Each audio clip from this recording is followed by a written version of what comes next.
खासा नेकर पहने, इतनी छोटी उसकी हाइट बेचारे की, वहीं खड़ा था। बोले ये है मुख्य यजमान। अब मैं उनको देख, मैंने आप मुख्य यजमान हो? बोले हाँ। मैंने बहुत बढ़िया भैया। मैंने कहा आप क्या करते हो? तो बोले महाराज जी हम, कोई कार्य बताया उन्होंने अपना, वो करते हैं। मैंने कहा अच्छा चलो। जब उनकी व्यवस्था देखी हमने, तो ऐसे बड़े बड़े उद्योगपति भी व्यवस्था नहीं करते, नाक मुंह मोड़ते हैं, ये नहीं होगा, ये नहीं होगा, ऐसे नहीं होगा, ये होगा, हमारी तरह से होगा। महाराज जी को हमने बोला हम जैसे चाहेंगे वैसे बैठेंगे, जहां चाहेंगे वहां रहेंगे, हम जब बुलाएंगे तब आएंगे। सब लोग अपना अपना करते हैं, पर ऐसी उत्तम व्यवस्था। तो हमने संकोच में एक दिन उनसे पूछा, मैंने कहा आप एक बात बताओ, इतनी सुंदर व्यवस्था आपकी कैसे हुई? बोले महाराज जी हम आपसे बताना ही चाह रहे थे, हम पे तो श्री जी ने कृपा की। ये कथा हमको लाडली जी की आज्ञा से मिली है। मैंने कहा मतलब? बोले गलती से हमारे अकाउंट में 50 लाख रुपए आ गए। मैंने कहा हैं? बोले हाँ। बोले बैंक से हमको फोन आया, बोले बहुत बड़ा ट्रांजैक्शन हुआ आपके अकाउंट में। तो हम बैंक गए, बैंक वालों से जाके कहा भैया इतना बड़ा ट्रांजैक्शन आया, गलती से आ गया है, हमारा तो हो नहीं सकता, जिन्होंने भेजा है उनको आप कॉल करो। तो बोले कॉल किया महाराज जी, कोई कम वो था, कोई फाउंडेशन थी, कोई ट्रस्ट था। बोले किसी ने फोन नहीं उठाया। बोले फिर हमने उनको मैसेज डाल दिया। तो बैंक वालों ने कहा देखिए 15 दिन में अगर इनका रिप्लाई आ जाता है और ये लोग अगर अपना पैसा वापस लेने की करते हैं जिज्ञासा, तो ठीक है, नहीं तो आप बताओ। बोले नहीं तो हम कथा कराएंगे भैया इससे, और क्या है। बोले महाराज जी 15 दिन तक हमने श्री राधा हे श्यामाजू हे किशोरी जी। मन में ये भी भाव था कि भाई गलत पैसा यूज नहीं करना है, वो व्यक्ति जिसका भी ये बेचारा ले ले वापस, लेकिन मन में हो रहा था हे श्यामाजू कथा तो हम करा लेंगे, लेकिन हमको ऐसी करानी कि पूरा शहर आवे, सबकी भोजन की व्यवस्था हो, सबका लंगर हो, सबका भंडारा हो, और हम महाराज जी कथा सुनते हैं, हम इनको पूरे इनकी मंडली आवे, सब आवे। हमारा इतना खर्चा नहीं, खर्चा व्यवस्थाओं का खूब है। तो बोले महाराज जी 15 दिन हो गए, कोई फोन कॉल। वो बैंक वाले बोले आपको तो बधाई है, अब बस इसका टैक्स वगैरह जमा करवा देना जो भी है। बोले महाराज जी हमने फिर मन बना लिया कि इससे 1 रुपया भी अपने घर के लिए नहीं लगाना है, सबसे बोले सब कथा में लगाना। कथा कराई, ऐसी अद्भुत कथा। फिर एक दिन बोले महाराज जी हमारे घर चलो। मैंने की चलो। जब मैं उनके घर गया, एक बहुत संपन्न व्यक्ति के यहाँ किराए पे एक कमरे में रहते हैं वो। तो जब मैं घर पे गया तो नीचे जो घर के लोग स्वागत कर रहे, मैंने कि आपके परिवार, नहीं महाराज जी ये हमारे मकान मालिक हैं, हम तो इनके यहाँ किराए पे रहते हैं। मैंने कहा आपका घर कहाँ है? बोले ऊपर है, हम ऊपर छत पे हमारा कमरा, वहां रहते हैं।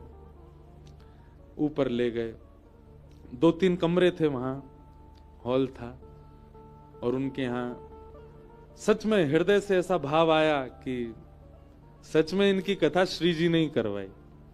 अब भी मिलने आए, मेरे की कोई इंक्वायरी आई, बोले कोई फोन ही नहीं आया महाराज जी, ट्रस्ट वाले डाल के भूल भाल गए, कहां गए पैसा। हमको तो लग रहा वो ट्रस्ट वस्ट भी श्री जी ने ही बनवाई होगी, और वो हमसे कथा करवानी थी उनके। अब आप आश्चर्य मानेंगे, विश्राम वाले दिन वो आए मेरे पास, बोले महाराज जी हमारे इतने पैसे अभी बच गए, उसमें से क्या करें। मैंने कहा ये व्यक्ति चाहता तो एक घर बना सकता था, व्यक्ति चाहता तो अपने सब कार्य पूरे कर सकता था। उनके कहीं कर्जे भी चल रहे थे, वो कर्जे भी नहीं चुकाए उन पैसों से।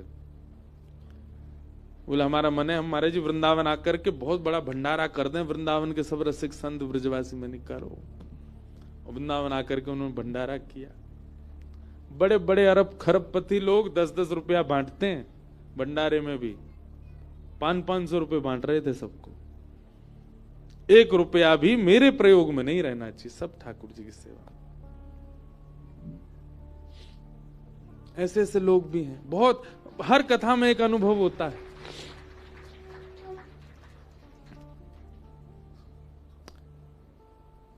तो कृपा साध्य है कथा। आप लोग भी जपना शुरू कर दो, आपके अकाउंट में भी आ जाए गलती से। सीधी बात यह है भैया, जिन सज्जन ने वो कथा कराई उनके अकाउंट में पैसा नहीं था, उनके अकाउंट में ठाकुर जी का नाम था, ठाकुर जी का इतना भजन उनके पास था, ठाकुर जी की ऐसी कृपा थी उनके ऊपर कि कैसे भी करके योजना बनी, कथा हुई। तो गुरुजन, संतजन, वैष्णवजन, उनकी आज्ञा जो होती है ना, वो सामर्थ्य भी देते हैं आज्ञा के साथ। आप बस उसमें पालन करने लग जाओ। अगर आपको मना कर दिया आचार्यों ने कि नहीं जाना वृंदावन, तो नहीं जाओ, और कह दिया कि बद्रीनाथ चले जाओ, तो चले जाओ। सामर्थ्य भी गुरु अपनी आज्ञा के साथ दे रहे हैं आपको, आपको उस पर विचार नहीं करना, आप बस निकल पड़ो उस मार्ग पे। रक्षा करेंगे गुरुदेव। करके तो देखें, हमने किया है नहीं, पहले ही सोच लेते हैं इतनी बड़ी आज्ञा कर रहे हैं, कैसे करेंगे हम। और गुरुदेव क्या, गुरुजन क्या आज्ञा करते हैं, ज्यादा से ज्यादा ये कहेंगे कि भाई ऐसा मत करो, इस स्वभाव को बदल दो, नाम जब प्रारंभ कर दो, ऐसा खाना पीना छोड़ दो, ऐसे व्यवहार वाले व्यक्ति के साथ मत रहो, आदि आदि, यही सब तो आज्ञा करते हैं गुरुजन। और क्या आज्ञा करेंगे। आप बस उस आज्ञा का पालन करने का मन बनाइए। सामर्थ आपकी नहीं, गुरुदेव की होती है, वही देते। आत्मदेव जी ने अपनी पत्नी को फल दिया, फल गैया को खिला दिया, गर्भ से गोकर्ण नाम का बालक उत्पन्न हुआ, और स्वयं एक सहेली के बालक को ले आई, उसका नाम धुंधुकारी रखा। धुंधुकारी दुष्ट हुआ, माता पिता का अपमान करने वाला हुआ। सबसे बड़ा कष्ट है जीवन में कि संतान के द्वारा माता पिता को पीड़ा पहुंचाना। एक बात याद रखिएगा, ये प्रेतों के नाम सुने, भूत प्रेत पिशाचनी डाकनी, ये जो होते हैं ना, ये कौन बनते हैं। उनके कोई 10 लक्षण हैं, उनमें सबसे पहला लक्षण, जो माता पिता वैरी होते हैं प्रेत बनते हैं। गौ वांश भक्षी होते हैं, प्रेत बनते हैं। ब्राह्मणों का तिरस्कार करने वाले प्रेत बनते हैं। ये प्रेत बनने वालों के कुछ लक्षण, उनमें एक प्रथम लक्षण है माता पिता से द्वेष करने वाले। हमारी एक बात सुनिए, कई लोग पूछते हैं कि बच्चों को हम आध्यात्म पथ पर कैसे लेके आए, महाराज जी हम बच्चों को कैसे भक्ति भाव सिखाएं। हमारी बात माने तो हम स्पष्ट रूप से कहें, बच्चों को बचपन से ही हनुमान चालीसा, बच्चों को बचपन से ही गायत्री मंत्र, बच्चों को बचपन से ही श्लोक आदि, ये सब रटाना इतना आवश्यक नहीं है। बच्चों को बचपन से सबसे पहले माता पिता अपने पैर छुवाना सिखाएं, अपनी सेवा करवाना सिखाएं। दादा दादी नाना नानी इनके चरण दबाओ। जैसे ही बच्चे 5-6 साल के हो जाते हैं, रात में स्वयं बैठाओ अपने कमरे में और कहो पैर दबाओ, हमारे दबाओ, सेवा करवाओ। माता पिता और घर के श्रेष्ठ जनों का यदि वो बालक सेवक बन गया बचपन से, तो आध्यात्मिक वो अपने आप बन जाएगा एक उम्र में आके। हमने उनको बड़े जनों की, गुरुजनों की सेवा नहीं सिखाई, सीधे उनको भगवान का भगवान से पहले माता पिता गुरु के सेवक तो बने हुए। मैं घरों में जाता हूं, छोटे छोटे बच्चे गायत्री मंत्र बोल रहे हैं, अच्छा लगता है, चलो ठीक है कुछ तो सिखा रहे हैं माता पिता, पर उनको प्रणाम करना नहीं आता, उनको दंडवत करना नहीं आता। सबसे पहले मातृपितृ भक्त बनाओ बालकों को, भगवत भक्त वो अपने आप बन जाएगा। जो मातृपितृ भक्त नहीं है वो भगवत भक्त कभी नहीं बन सकता। अपनी सेवा सिखाओ। प्रहलाद जी महाराज के चरित्र में आता है कि हिरण्यकश्यप ने क्या नहीं किया, हर तरीके से मारने का प्रयास किया प्रहलाद जी को, पर प्रहलाद जी फिर भी जब भी अपने पिता के सामने जाते सिर रख के प्रणाम करते थे। और यही उनका फल, यही उनकी भक्ति थी कि इस भजन के प्रताप से मातृ पितृ में कभी दोष नहीं देखा प्रहलाद जी ने। पिताजी भले ही ठाकुर जी को कितनी भी गालियां देते थे, पर फिर भी वो यही भाव से देखते थे, ये मेरे गुरु हैं, ये मेरे पिता हैं, इन्होंने, इनकी कृपा नहीं होती तो मैं कैसे आता जीवन इस संसार में। और यही भक्ति उनकी प्रधान थी, जिसके कारण श्री नृसिंह भगवान प्रकट हुए, क्योंकि उन्होंने कभी पिता को हीन दृष्टि से नहीं देखा।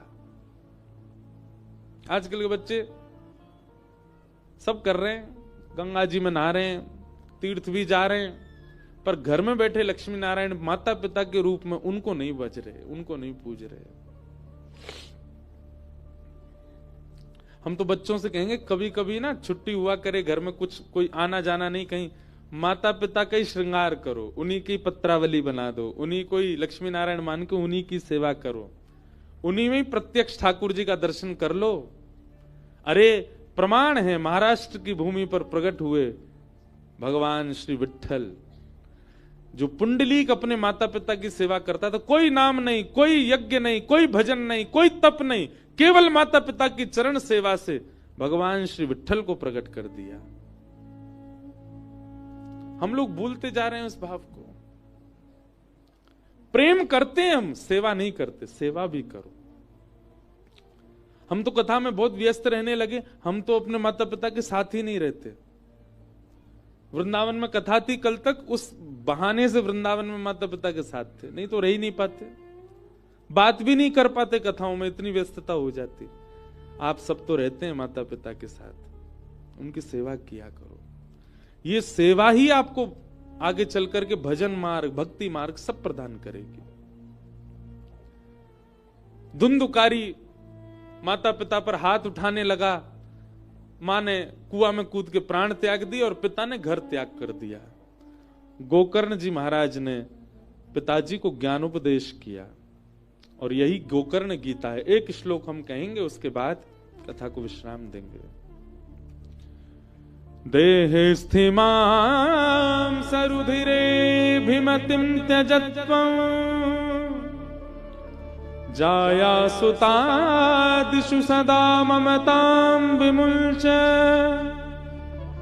पश्यानिशं जगदिदं क्षणभङ्गुनिष्ठं वैराग्यरागरसिको भवभक्तिनिष्ठ। सब लोग बहुत ध्यान से सुनो। जब गोकर्ण जी महाराज के सामने उनके पिताजी बैठ करके बोले, बेटा मैं अपने पुत्र से बहुत दुखी हूं।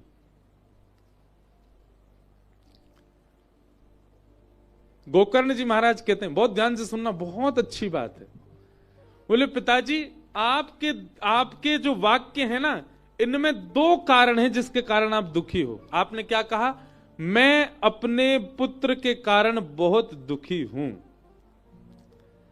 इस पूरे सेंटेंस में दो शब्द आपने ऐसे प्रयोग किए जिसकी वजह से आप दुखी हो। पहला शब्द मैं और दूसरा शब्द अपने। यही दुख के कारण होते हैं। पहला दुख का कारण है मैं। जब तक आपके अंदर से ये मैं पना नहीं जाएगा, आप दुखी ही रहोगे। और दूसरा दुख का कारण होता है अपने। पिताजी ये दो शब्द ही दुख देते हैं और इन्हीं दो शब्दों को जो प्रकट करते हैं वो है अहमता और ममता।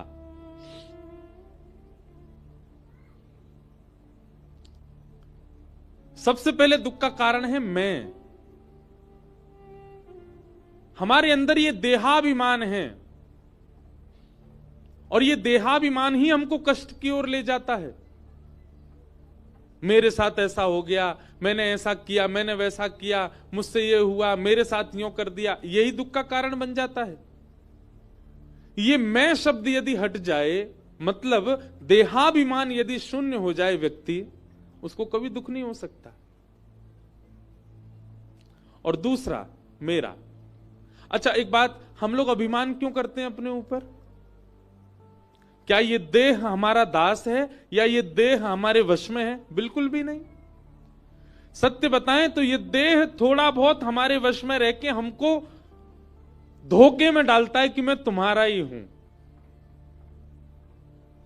आज अपने देह को आज्ञा कर दीजिए कि तू कभी वृद्ध मत होना, तेरी गालों पर कभी झुर्री नहीं पड़नी चाहिए, तेरे बाल कभी सफेद नहीं होने चाहिए। ये देह आपकी नहीं मानेगा। आप चाहे कितना भी तरीके अपना लो इसको स्वस्थ रखने के, ये वृद्ध हो ही जाएगा, क्योंकि आपके वश में नहीं है। और जब आपके वश में नहीं तो फिर इसका अभिमान क्यों? और ऐसे ही मेरे सारे, ये भी आपके वश में नहीं है, तो फिर इनका अभिमान क्यों?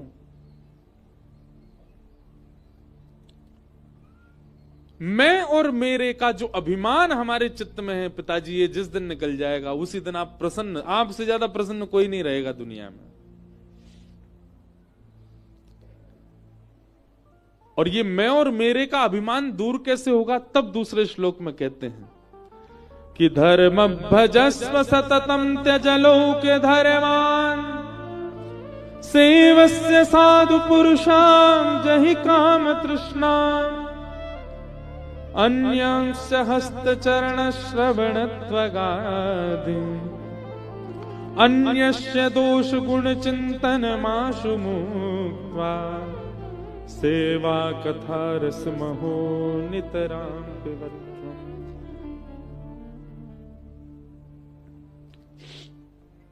सेवा कथा रस महो नितरां पिबध्वम्।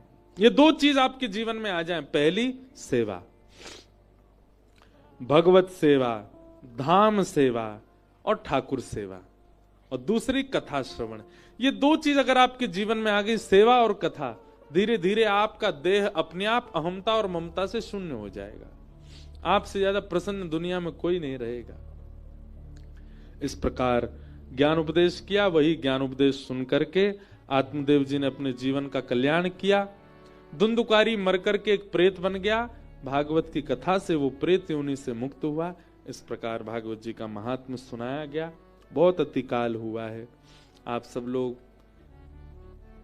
खूब दूर दूर से आए हैं, और जो हमारे कथा के सब लोग हैं बेचारे शोभा यात्रा से आए, सीधे हमने कथा सुना, बैठो सुनो कथा।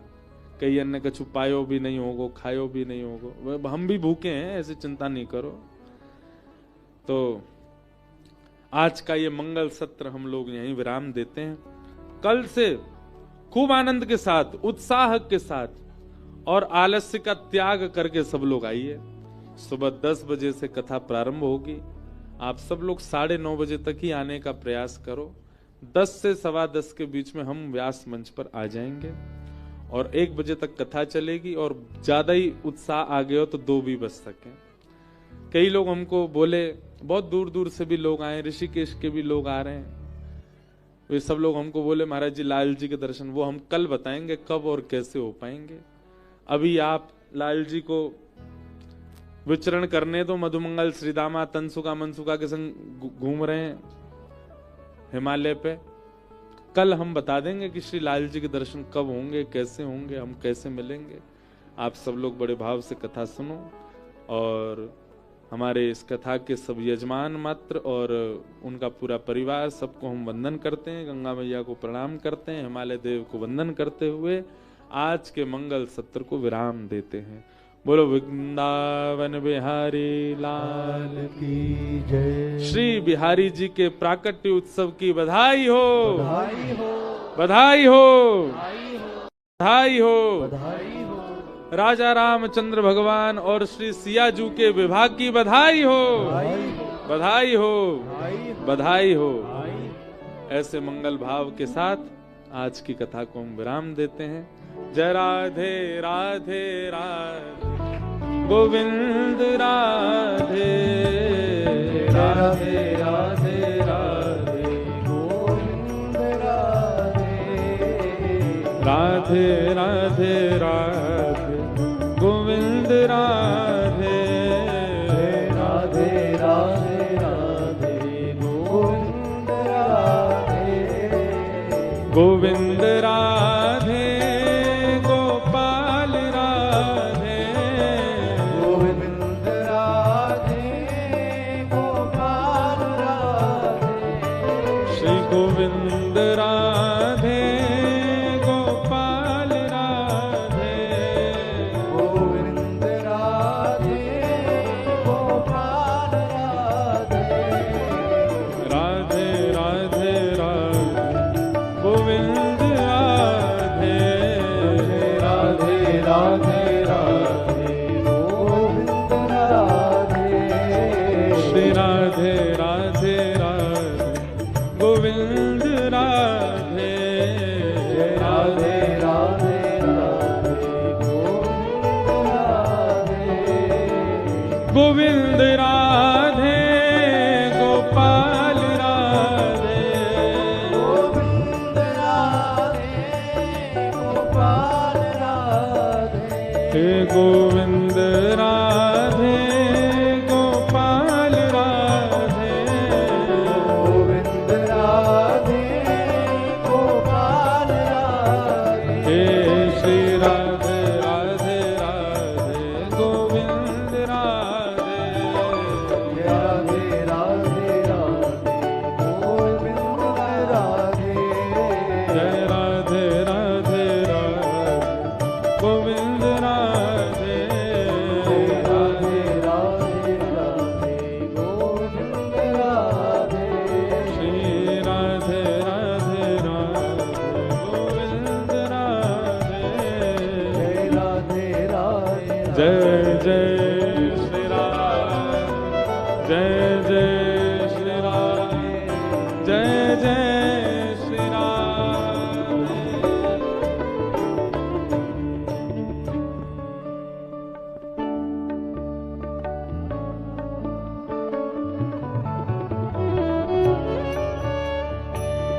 पावन पुराण की आरती अते पावन पुराण के धर्म भक्ति विज्ञान खान के धर्म भक्ति विज्ञान खान महापुराण भागवत निर्मल सुख मुख विगाने तनेगा